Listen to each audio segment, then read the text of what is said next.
the crowned beast. Sometimes when fall comes upon the realm of Gur, if you listen very carefully, you can hear the bells of a long-lost city still toiling in the wind. Or so these stories tell. Stories that went back to the Age of Chaos. The stories of the fall of Hulendor. Grushlak was a strong beast lord. He had recently attained this rank after defeating in a duel with the previous chieftain, and now the well-being of the Bray herd depended from him. So he rallied his tribe and headed north for the Yulgar Rime caverns to harvest the creatures of the cold and gorge themselves on the most tender meat before bringing back the spoil to the herd. However, fate was not on his side. For in the snow, the Yetis were hunting too, and soon a violent clash between the two groups of vicious predators ensued. But while Grushlak at least managed to flee with his bestigors, he was grievously wounded. Yet none of the others wanted to challenge him and claim his place, so instead, Swiftfoot, a Slongor, was sent back to the beast forest to fetch the shaman. When Swiftfoot arrived, the Bray shaman was already waiting for him. Andraste was not an imposing figure at all. The dark gods gifted her to the Bray herd, letting the dear creature be born from human parents. The shaman seemed concerned by the news, for the Bray herd was not ready for another power strife, and with a great fray near Andraste, felt the pressure to keep the Bray herd at least entire enough to survive as one, and not be completely absorbed by another, or worse. As soon as Andraste reached the Beast Lord, she instantly knew that the situation was dire, and even more once she saw the body of a Bestigor laying on the ground where Grushlak had killed him despite his wound for challenging his authority. The Bray shaman kneeled near the Beast Lord. When the boar-headed creature rasped, "They will kill me, but I will not go out without a fight," Andraste nodded, while taking out from her satchel the grisly remains of humans, possibly captives that have had bad luck into running into the herd, neatly disposing of them in a circle. "I will ask guidance to the gods," she whispered. Right before taking out an obsidian knife, the light-bodied deer creature pounced at one of the nearby Bestigor, and with a quick movement she slit his throat, spraying crimson blood on the ground, and then drew back her head, chanting profane prayers to the dark gods. Incantations of ruin rose to her lips as she tried to rip apart the veil between the realms and see the future. A bloody haze covered her vision, sounds coming distorted like voices from another plane. The red mist started to contort, to morph, to move, and to swirl until a silhouette formed. A big, muscly, imposing beastman, the strongest she had ever seen, with skin and fur as black as the depths of the Chaos Realm, and an impressive set of horns. The beast was turned so that she couldn't see his face, yet somehow the shaman knew that she had never seen such a Chaos champion before. And then the haze swirled and moved once more to form a new image. The proud city-state of Hulendor, standing tall with its gray walls and roaring standards. Andraste sat on the rock, her fur drenched in sweat from the vision, eyes pointed to her, waiting for the words of the gods. A new Beast Lord was bound to rise, that was clear to Andraste. Yet she was fearful that the Bestigors wouldn't understand the blessing of such a magnificent alpha beast. And so she lied, and lied again once they came back in front of the Bray herd. "The dark gods have spoken to me," she announced. "We have grown complacent and forgotten our duties to destroy. We shall regain their favor once more. To war! Hulendor will be raised, and we will feast in the blood of our enemies." The roar that rose from the beast herd was so loud that it seemed like the spirit of Gur itself had awoken them up and was marching to war. Now, Hulendor was not new to war. For centuries, they had to fend off wave after wave of enemies. The walls had to withstand the brutality of the Oryx. The people fought hard day and night, street for street against the scuttling Skavens, and the ballista had brought down into the dust the flying horrors of the Avangori dynasty, and the forces of chaos stirred in the mortal realms innumerable hordes of the servants of the dark gods. The people were proud and fierce in their own right, true sons of Gur.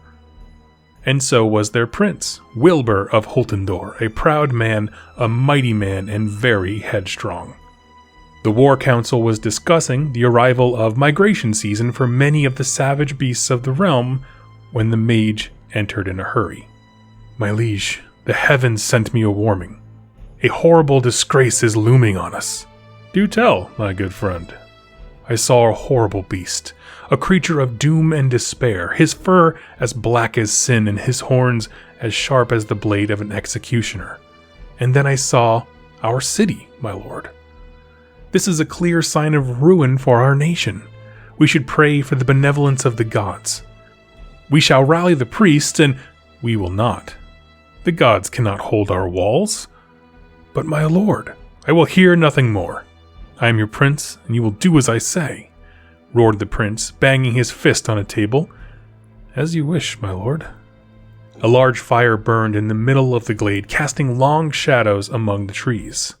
The beast forest resounded with the war cries of the beasts, the screams of the sacrificial victims as they were dragged towards the center. Grushlak stood on a rock as the Bray shaman slowly approached him, brandishing a blazing hot rod of metal, and the beastman started chanting as the deer creature pushed it into his wounded flesh. As the smell of burned flesh and the screams of Grushlak mixed into one, the Bray shaman rolled her head back. "Once more the dark gods call their children. Once more those that deny the powers shall tremble to war." As a single voice, hundreds of creatures roared, a scream so powerful that it shook the land and stirred the creatures hidden in the shadows. The Brayherd danced until the sun rose to find them at their height of their blasphemous and lascivious acts, a carnal prayer to the dark gods, their faces painted with the ashes from the fire, the fur matted by the blood of their victims. As the sun rose on the city of Hjoltendor, the army was waiting, still and silent, weapons in hand. The mage closed his eyes, breathing deeply, channeling the power of the realm. The smell of smoke pinched his nose together with the deep smell of feral creatures and blood. Slowly, he opened his eyes. The sight of Gur was with him, and he looked at the horizon through the cloud of dust and glow in the morning. He saw more beasts than he could count, a sea of horns, fangs and claws, saliva and rage. "They are coming, my lord, and they are as numerous as vermin." "We are ready for them," said Wilbur, clutching his warhammer. "We are not. There are beasts as tall as towers with them." The prince's face became red with rage, and he swinged his weapon back and forth. "Defy me once more, mage, and I will have your head hurled at the beastman." The sea of bodies met with the walls, and a violent tsunami ensued as the beastman ran over one another, trampling each other in the rush to reach the top, while the bull-headed creatures of pure muscle and violence hurled boulders as if they were living catapults. The cannons roared, spitting fire and death upon the horde. A small group of minotaurs bellowed their charges as they ran first to the gates, bashing against the wood and iron. Bang after bang, the beams creaked and squeaked, every hit bringing it closer to breaking. The citizens of Hjoltendor hurried to push carts and barrels behind these gates to fortify them, but the prince and the war council knew that they needed to do more, to do something risky and dangerous. The knights charged, spears ready, their steeds armor clad, the boars panting under the weight of their masters and the son of Gur. Like a tidal wave of steel and honor, the knights of Hjoltendor swept away the first lines of Ungor and Braze, but then the minotaurs saw them, and with blinding animal fury left the gates to chase after them, roaring and sputtering saliva, seeking blood and death. The knights withstood the attack with courage and honor, for they knew they were sent to sacrifice themselves. Claws and swords clashed, hide against steel, as Grushlak barged in, swirling his axe, ready to take the enemies with him. ignoring the pain from his rudimentary cauterized wound. From the battlements of Hiltendor, the mage and the prince watched powerlessly as their best warriors in the city and their nobility let themselves be slaughtered to buy the people just a little bit more time. "Are you ready, mage?" "I am, my lord." "We need to cut the head off the snake." The wizard closed his eyes and drew his head back, chanting the litanies of Gur, calling the magic of the beast into himself. A long and thin amber spear started to form out of thin air, faintly glowing from magic power. Then, with the speed of a falcon, bird of prey, it flew towards its target, the boar-headed beast lord. Andraste waited for her moment, looking at the battle from a safe spot just out of reach of the human artillery. She watched as the amber spear pierced Grushlock's body. She knew the moment had come to strike at the enemy as they were lulled into security by their success, and before the herd noticed and scattered. She raised her staff. The dangling skulls clacked as power swirled around the tip of her spear, the air crackling with electricity as the trees behind the Brayherd shaman howled and twisted like living, suffering creatures. A round of lightning bolts descended from the sky like a flock of ravenous predators, falling on Hiltendor with earth-shaking thunders. 4 bolts hit the city, followed by 4 rumbles, and then a 5th as the armory ignited and exploded, taking out a chunk of the walls. Chaos has bestowed its blessing on us again. We are the children of chaos, the herald of doom. Attack! Fueled by magic, Andraste's voice ran over the entire battlefield, sending beastmen into a bloody frenzy. The shaman galloped as quick as her hooves allowed, hopping left and right to reach the breach. Drawn by a calling, a mysterious voice in the back of her head telling her that inside the city was the fulfillment of her vision. The explosion shook Hiltendor to the core, sending Wilbur tumbling to the ground, coughing as he rose to his feet, grabbing his hammer with such strength that his knuckles whitened. With horror, he saw the section of the wall that had been collapsed into dust and rubble, crushing men and cannons alike. The beastmen were starting to gather already. The smaller, the weaker, peeking through the opening but too cowardly to really enter. A primordial cry called his attention. A small figure was running towards the breach, emitting what seemed to be a mist of bleeding and perversion to the human voice. The prince knew not what creature this was and what power it came to be here that he could lead this entire herd, but he knew this creature was leading his army to the heart of Hiltendor. The city was lost. There was nothing that could save them from the maws of the beasts. Wilbur dropped on his knees, looking at the merciless skies, and cried, "Sigmar! If you are watching us, hear my prayer. I give you all I own. My name, my life, my soul. Take me, but make it so that Hiltendor will never again have to fear these beasts." The skies stirred, for something had heard the prayer. Something had come to answer the pleas of Wilbur of Hiltendor, but it was not Sigmar.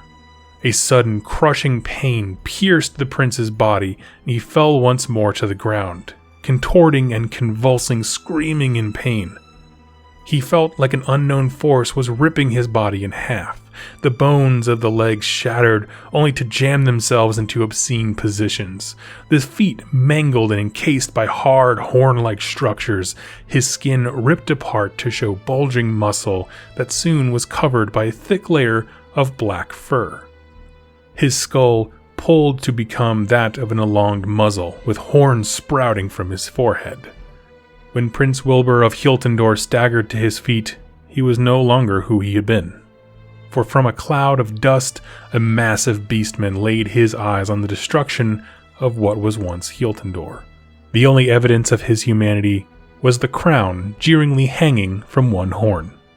Everywhere he looked, the good people of his small kingdom fell to the ground to rise up as children of chaos. Some with fur, some with scales, others with feathers. Once more the prince brought his gaze to the sky. "Why have you done this to me?" Why do you curse me so? But his voice was not human anymore. Instead, the deep bellow of a bull was mixed with the rasping mutant. Yet he kept going, screaming more and more. Why have you done this to me? Why have you made me this foul beast? The people were innocent. Why did you do this to them?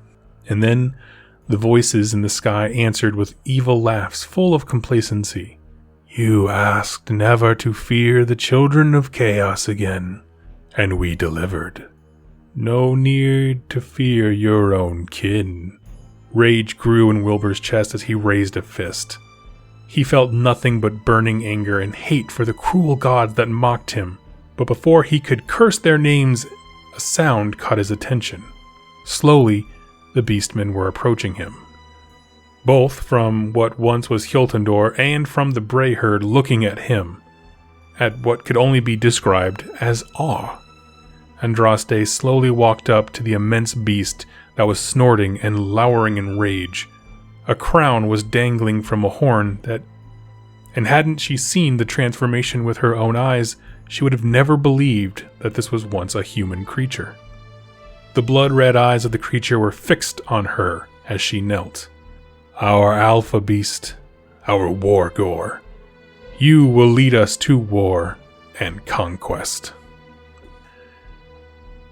Alright friends, what a fantastic story. So that was the Crowned Beast, the second place winner of our most recent lore contest set in Gur. And I gotta tell you, there's a lot of love about this, because when you read the Beasts of Chaos book, I've mentioned before that it actually is my favorite battle tome when it comes to lore, just because it does a good job of mixing the simplicity of the army with some really cool ideas about how they can exist and their history and stuff like that. I just absolutely love that stuff. And so this is a story that I think does a great job. It starts off with just a normal war herd, or not war herd, but a Bray herd. And they're being led by a creature that's challenged, he's injured. And I like the fact that the shaman, first of all, is like deer-based. I love the use of different kinds of animals instead of just sticking with the Games Workshop sculpts. But that she sees a vision but keeps it to herself. Because honestly, first of all, we don't get a whole lot of dialogue from the Beasts of Chaos, but we understand that there must be some level of communication, whether it's written, grunts, scratches, it doesn't really matter, but there's some form of, tribal storytelling, that kind of stuff. And so I think that is really awesome that the author tapped into that. I think it's just a great setup. But having this idea of like secrets, I don't know, we don't see that a whole lot of just, I have a vision, but the Beastmen are not really known for like their ability to like have machinations and schemes, but here we see the Bray Shaman doing exactly that. Knowing that Grushlak is going to die in battle, but still saying like, well, this is for the ultimate good. We have to figure out where this alpha beast is. I absolutely love it. Now, the second part that I wanted to touch on is that there's a few examples in the Battle Tome of populations being transformed. Usually it's a little bit more over time and stuff like this, but I loved this story. You get a brash, thick-headed leader who, accepts no, guidance from his council, and then that is the perfect makings of a Beast Lord. Absolutely, might makes right. I can handle this. I'm strong enough, but doesn't see the trap that's slowly encircling him that you never had a hope to begin with. Like, you were either going to die, a faithful hero, Sigmar, but you could also just be reborn as this king where all of those brash, hot-headed temperament things are a boon to a beastman, being very aggressive and trusting in your own strength and might. Absolutely love that stuff. Now, one thing I do wish we had seen, though, is what happened to the wizard who tried to warn him. Like, did the wizard just die? Did he become, like another Great Bray Shaman, which is obviously the Beast of Chaos wizard? I'd be super interested to know that. But I love this story for that reason. It's just a good little snippet. It's almost like taking a cool little story from the Battle Tome and just bringing it into a larger format of just a kind of adding a little more flavor to the siege and how the defenses were going, that kind of stuff. So I thought it was a wonderful story. I'd love to hear your thoughts. Go ahead and leave it in the comments down below. This was a fantastic read. Thank you all so much for entering the competition and watching and listening. I'll catch you tomorrow in my next lore entry. Happy wargaming.